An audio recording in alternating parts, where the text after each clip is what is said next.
हो जाते हैं। तुझे अब जो ओहदा मिलेगा वह केवल सांसारिक नहीं, वह आत्मिक भी होगा। तुझे अब वह जिम्मेदारी मिलेगी जो केवल महान आत्माओं को दी जाती है। और मुझे यह कहते हुए गर्व हो रहा है कि तू तैयार है। हाँ मेरे बच्चे, तू अब तैयार है। तेरे जीवन में जो दरिद्रता थी, जो तंगी थी, जो संघर्ष था, वह सब अब पीछे रह जाएगा। अब धन आएगा, सम्मान आएगा, सफलता आएगी, और वो भी एक साथ। तू सोच भी नहीं सकता कि मेरी योजना तेरे लिए कितनी विशाल है। यूनिवर्स खुद तेरे लिए कार्य कर रहा है।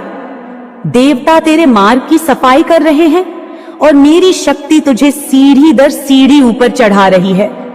तू अब नीचे नहीं गिरेगा क्योंकि मैंने तुझे थाम लिया है। अब कोई तुझे हिला नहीं सकता। तू मेरी शरण में है और जो मेरी शरण में होता है उसके भाग्य को मैं खुद लिखती हूं। अब मैं तुझे एक दृश्य दिखा रही हूं। कल्पना कर, तू एक ऊंचे पहाड़ पर खड़ा है।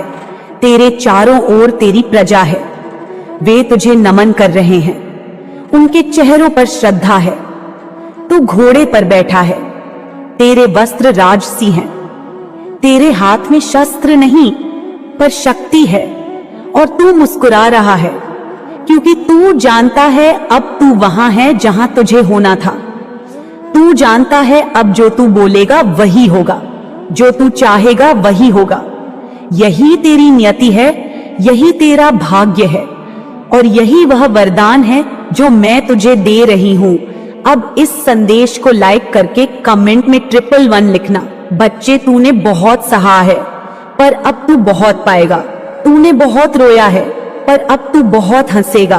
तूने बहुत खोया है पर अब तू इतना पाएगा कि तेरे हाथ भी भर जाएंगे, दिल भी भर जाएगा और आत्मा भी।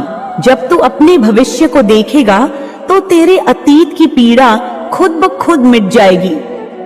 तुझे याद भी नहीं रहेगा कि तू किन अंधेरों से निकला था, क्योंकि अब तेरे सामने केवल प्रकाश ही प्रकाश होगा और वह प्रकाश मैं हूं। मैं ही तेरा पथ हूं, मैं ही तेरी रक्षा हूं, मैं ही तेरी शक्ति हूं। तू चाहे महिला है या पुरुष, मैं तुझे एक ही नजर से देखती हूं क्योंकि तू मेरी संतान है। तू राजा भी है, तू रानी भी है, तू द्रौपदी भी है, तू अर्जुन भी है, तू शिव भी है, तू शक्ति भी है। और जब मैं तेरे भीतर हूं तो तुझे कोई नहीं